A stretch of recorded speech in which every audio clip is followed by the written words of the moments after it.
আমাদের জীবনের একটি বিশাল সুযোগ আল্লাহ তাআলা দিয়েছিলেন, আরেকটি রমাদান আমাদের নসিবে আল্লাহ রাখলেন। আমরা চেষ্টা করলাম, এই মাসের শেষের দিকে চলে এসেছি, আর একটি দিন না দুইটি দিন বাকি আছে, আল্লাহ তাআলাই জানেন। আমাদের মাঝে অনেকেই ছিলেন রমাদানের আগে চলে গিয়েছেন। সারা রমাদানে আমরা নামাজ পড়লাম, জানাজা পড়লাম, অনেকেই শেষ করতে পারলেন না। আমরাও তো শেষ করতে পারবো বাকি এক দুই দিন, সেটার কোনো গ্যারান্টি নেই। যতটুকুন আল্লাহ তাআলা তৌফিক দিয়েছেন, কতটুকুন আমরা হক আদায় করতে পেরেছি আমাদের আত্মসমালোচনার বিষয়। তবে শেষের দিকে আসলে মানুষকে আমলের শেষ সুযোগ নেওয়ার জন্যে চেষ্টা একটু বাড়িয়ে দিতে হয়। যেভাবে কোনো প্রতিযোগিতায়, কোনো রেইসে কেউ অংশগ্রহণ করলে, দৌড় প্রতিযোগিতা, ফার্স্ট হবে কে, 10 মিনিট, 15 মিনিট, আধা ঘন্টার দৌড় প্রতিযোগিতার শেষ সময় যখন আসে, তখন মানুষ কি করে, জান দিয়ে হলেও শেষ মুহূর্তে আরেকটু এনার্জি প্রয়োগ করে প্রথম স্থান দখল করা যায় কিনা, পুরস্কার পাওয়া যায় কিনা চেষ্টা করে। পরীক্ষার হলে আমরা ছোটোকালে বসেছিলাম, লিখতে লিখতে 3 ঘন্টা টাইম শেষ হয়ে যাচ্ছে। শেষের দিকে দ্রুত গতিতে কতটুকু লেখা যায়, আরেকটু এক লাইন বেশি লিখলেও আরেকটি নাম্বার যোগ হয়ে যাবে, এভাবেই চেষ্টা করেছি। তো শেষ দিন এসে যাচ্ছে, একদিন বা দুদিন। এই এখন থেকে আমরা শেষ সময়গুলোকে এত গুরুত্ব দিয়ে ব্যবহার করার চেষ্টা করব যেন আল্লাহর কাছ থেকে আমাদের বড় কিছু বরাদ্দ হওয়ার নসিব আল্লাহ আমাদেরকে করে দেন। শেষের দিকে এসে কতগুলো আমল আছে। 1 নম্বর হচ্ছে যে আল্লাহ তাআলার কাছে কবুলের জন্য দরখাস্ত দিতে থাকা। কারণ আল্লাহ তাআলা বলেছেন তিনি শুধুমাত্র মুত্তাকিদের কাছ থেকে কবুল করেন, আর কারো কাছ থেকে কবুল করেন না। মুত্তাকি কতটুকুন হয়েছে আমি, সেই আমার গুনার কথা চিন্তা করে তওবা করে ইস্তেগফার করে আল্লাহর কাছে দোয়া করতে থাকা যেন আল্লাহ কবুল করেন। সলফে সালেহীন যারা আমল করতেন, তারা এই রমাদান বা অন্য যে কোনো আমলেই নামতেন, আমলের গুরুত্ব যতটুকুন দিতেন, আমল কবুল হওয়ার দোয়ার গুরুত্ব তার চেয়ে আরও বেশি দিতেন। কারণ আমল করলেই যে কবুল হয়ে যাবে কোনো গ্যারান্টি নেই। এই জন্য আল্লাহ তাআলা যেন মেহেরবানি করে কবুল করেন, এটার জন্য ওনারা অনেক দোয়া করতেন। এবং কোনো সলফে সালেহীন 6 মাস পর্যন্ত রমাদানের আমল যেন আল্লাহ কবুল করেন, কবুলের দরখাস্ত দিয়েছেন। কারণ কোনো একটা হাদিসে এসেছে, অনেক রোজাদার আছে, তাদের রোজা শুধু উপবাস থাকাই হলো, এবং তাদের রাত্রে লম্বা কিয়ামুল লাইল করেছে, নামাজ পড়েছে, শুধু ঘুমের কমতিই হলো, তারা কিছু পেলে টেলো না, পাবে না। উপবাস থাকা হবে তাদের রোজার বিনিময়ে, আর একটু ঘুমের কমতি হবে, এতটুকুই তাদের কপালে আছে, এর বেশি কিছু নেই। তাহলে আমাদের সাংঘাতিকভাবে আল্লাহ তাআলার কাছে মনোযোগ দিয়ে চাইতে হবে যেন আল্লাহ তাআলা কবুল করেন, আমরা যেন এই যে কষ্ট করেছি এটা যেন বৃথা না যায়। আরেকটি হাদিস আমাদেরকে খুব সতর্ক করবে, সাবধান করবে। যে ব্যক্তি রমাদান পেল অথচ তার গুনাহ মাফ হয়ে গেল না, সেই ব্যক্তি গুনাহ নিয়ে জাহান্নামে চলে গেল, আল্লাহ তাকে আরও দূরে সরিয়ে দিন। তিনি এমন একটা কথা হাদিসে বললেন, আর বললেন যে এই কথাটা বলেছেন আমাকে জিবরাইল আলাইহিস সালাম, যে ব্যক্তি রমাদান পেল অথচ আল্লাহ তাআলার কাছে মাপ চেয়ে তওবা করে আমল করে গুনাহ মাফ করাতে পারল না, জাহান্নামে যাওয়ার জন্যই তার ফয়সালা হয়ে আছে, আল্লাহ তাকে আরও দূরে সরিয়ে দেখ। আপনি বলেন আমিন। তো নবী করিম সাল্লাল্লাহু আলাইহি ওয়াসাল্লাম বললেন আমিন। তাহলে দেখা গেল যে রমাদান পেলেই যে কাজ হয়ে গেছে তা না, কতটুকুন নিতে পেরেছি, কতটুকুন আল্লাহ তাআলা কবুল করেছেন, এটার জন্য অস্থির থাকা, এটার জন্য খুব দুশ্চিন্তাগ্রস্ত থাকা, এটা বিশাল একটা চিন্তা মাথায় রাখতে হবে আমাদেরকে। এবং এই বিষয়ে একটা আয়াত আছে কোরআনে পাকের, আল্লাহ তাআলা বলেছেন সূরা আল মুমিনুনের 60 নম্বর আয়াতে, যে যারা আল্লাহর রাস্তায় দান করে দেন, বেশি করে দেন, তাদের অন্তরে তখন খুব অন্তরটা খুব গলে যায়, নরম হয়ে যায়, খুব দুশ্চিন্তাগ্রস্ত থাকে যে তারা আল্লাহর কাছে ফেরত যাবে, কি নিয়ে যাবে। তারা যখন দান খয়রাত করে ইত্যাদি অনেক কিছু নিয়ে কাজ করে, কিন্তু তারা খুব ভয়ের মধ্যে থাকে যে তাদের আমলটা কবুল হচ্ছে কিনা। এই আয়াত যখন পড়ে শোনালেন নবী করিম সাল্লাল্লাহু আলাইহি ওয়াসাল্লাম, মা আয়েশা রাদিয়াল্লাহু তাআলা আনহা বললেন, এখানে কাদের কথা বলা হয়েছে? যারা এত দুশ্চিন্তাগ্রস্ত থাকে এরা কে? এরা কি যারা জেনা ব্যভিচার, চুরি ডাকাতি, কবিরা গুনাহে লিপ্ত থাকে, ওদের কথা বলা হয়েছে? রাসূলুল্লাহ সাল্লাল্লাহু আলাইহি ওয়াসাল্লাম বলেছেন, না, ওদের কথা না। যারা নেক কাজ করার পরে তারা অত্যন্ত দুশ্চিন্তাগ্রস্ত থাকে যে তাদের নেক কাজ কবুল হলো কিনা। এত দান করার পরে তারা খুব দুশ্চিন্তাগ্রস্ত থাকে, আমাদের দান কবুল হলো কিনা। কবুল হওয়ার বিষয়টা এরকমই, এত সিরিয়াস। এই জন্য হাসান আল বসরি রাহমাতুল্লাহ আলাইহি বলেছেন যে মোমেন, প্রকৃত মোমেন, সে অনেক নেক কাজ করে আর তার পাশাপাশি সে অনেক ভয়ে থাকে তার নেক কাজ কি আসলে কবুল হচ্ছে। আর যে মুনাফিক, সে নেক কাজ তো করেই না, আর তার খুব কনফিডেন্স নিয়ে সে চলে, তার কোনো চিন্তা নেই। কিন্তু মোমেনের অনেক চিন্তা আছে, আমি যে আমল করছি আমার আল্লাহ কি কবুল করছেন।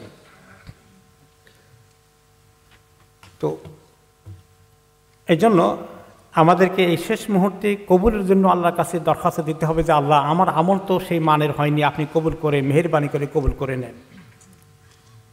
শেষ মুহূর্তের সময়টাকে এভাবে গুরুত্ব দিয়ে আমরা এগোতে থাকব, আর মনে করব এটা আমার জীবনের হয়তো শেষ সমাধান হয়ে যেতে পারে, আমার কিসমতে নাও থাকতে পারে। আর শেষ সব ভালো তার শেষ ভালো যার। এই জন্য সুন্দর করে শেষ করতে পারি। সুন্দর করে শেষ করার জন্য আরও কিছু কাজ, যে বেশি করে ইস্তেগফার পড়া, আমলের শেষে আমল করে ইস্তেগফার করতে থাকে, আল্লাহর কাছে মাপ চাওয়া। যেমন নামাজ শেষ করে আমরা প্রথম জিকির শুরু করে দেই ইস্তেগফার। তো নামাজ পড়লাম, ইবাদত করলাম, এটা তো গুনাহ করলাম না, ইস্তেগফার কেন মাপ চাইতে হবে আল্লাহর কাছে?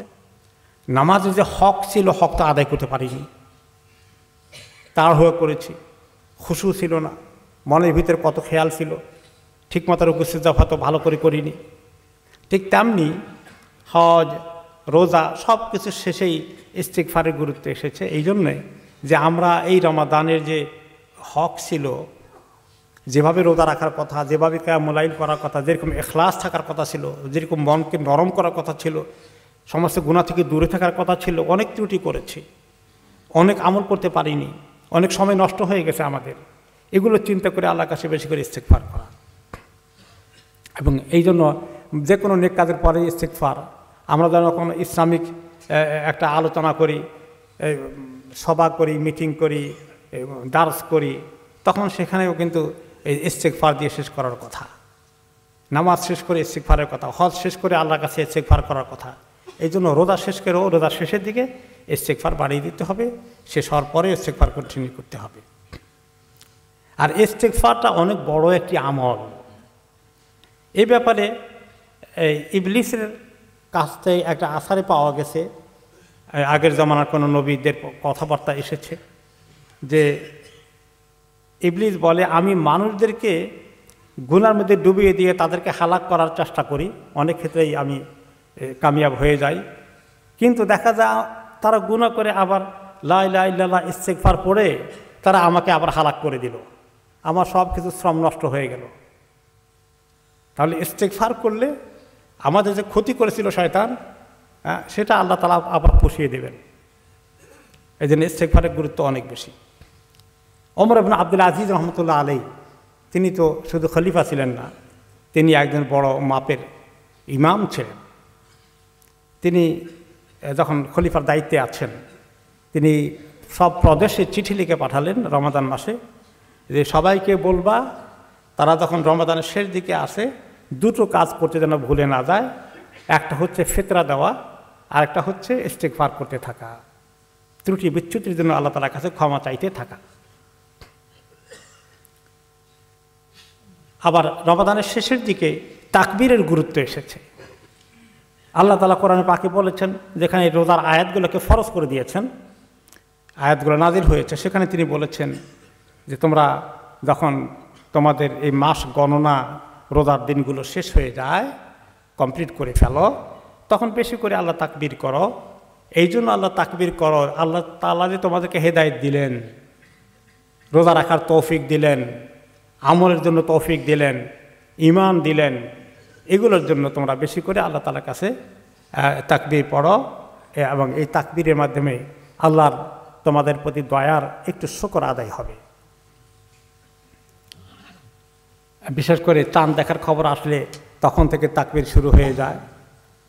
ঈদের রাত্রে সন্ধ্যা থেকে পরের দিন ঈদের নামাজ আদায় করা পর্যন্ত তাকবীরের একটি বড় সুন্দর এই যিকিরের আমল আছে। এটা সর্বোত্তম যিকির ওই সময়ের মধ্যে। এরপরে রোজার শেষের দিকে দোয়া বেশি করে করতে, রোজার আয়াতগুলো সূরা বাকারায় যেখানে আল্লাহ তাআলা আলোচনা করেছেন, সেগুলোর কনক্লুশন করেছেন, শেষ দিকে নিয়ে এসেছেন যে হে নবী, আপনাকে যখন আমার বান্দারা জিজ্ঞেস করে আমার বিষয়ে, যে আমি কি দূরে না কাছে, আমি কি ঠিকমতো শুনি নাকি চিৎকার করে বলতে হবে, আপনি বলে দেন যে আমি অনেক কাছে তাদের, আমার কাছে যখন দোয়া করে আমি দোয়া কবুল করে ফেলি। এই আস্থা নিয়ে, এই কনফিডেন্স নিয়ে আমরা দোয়া করবো আল্লাহ তাআলার কাছে। কাজেই তারা যেন দোয়া করে, আর তারা যেন আমার কথাগুলোকে মানে, আমি যে হুকুম দিয়েছি সেগুলো আমল করে।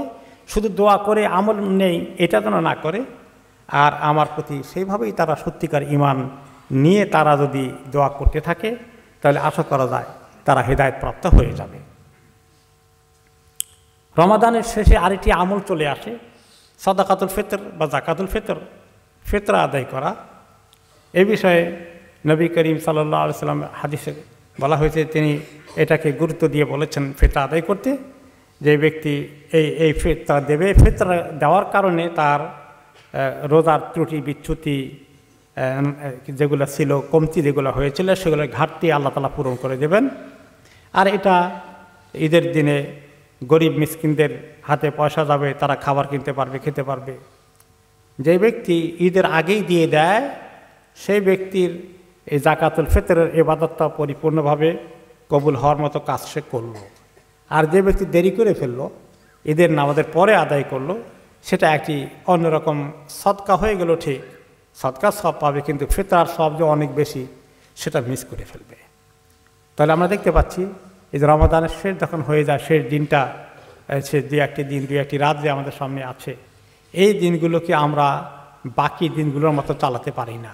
এগুলোকে অত্যন্ত গুরুত্ব সহকারে, খুব মনোযোগ দিয়ে প্রতিটি মুহূর্তকে বখিলের মতো হিসাব করে করে ব্যবহার করা, সময়ের অপচয় থেকে একদম দূরে থাকা, শেষ চান্স কীভাবে নিতে পারি, মনোযোগ দিয়ে সময় বের করে, মোবাইল ফোন থেকে শুরু করে অন্যান্য যে সমস্ত সময় আমাদের নষ্ট করে গল্পগুজব আড্ডা থেকে দূরে থেকে, এই শেষ সময়গুলো যে কয়েক ঘন্টা আল্লাহ তাআলা আমাদেরকে দেবেন, অত্যন্ত মনোযোগ দিয়েই আমরা যেন এই রমাদানকে কন্ট্রোল করতে পারি। আল্লাহ তাআলা আমাদেরকে তৌফিক দান করুন, কবুল করুন।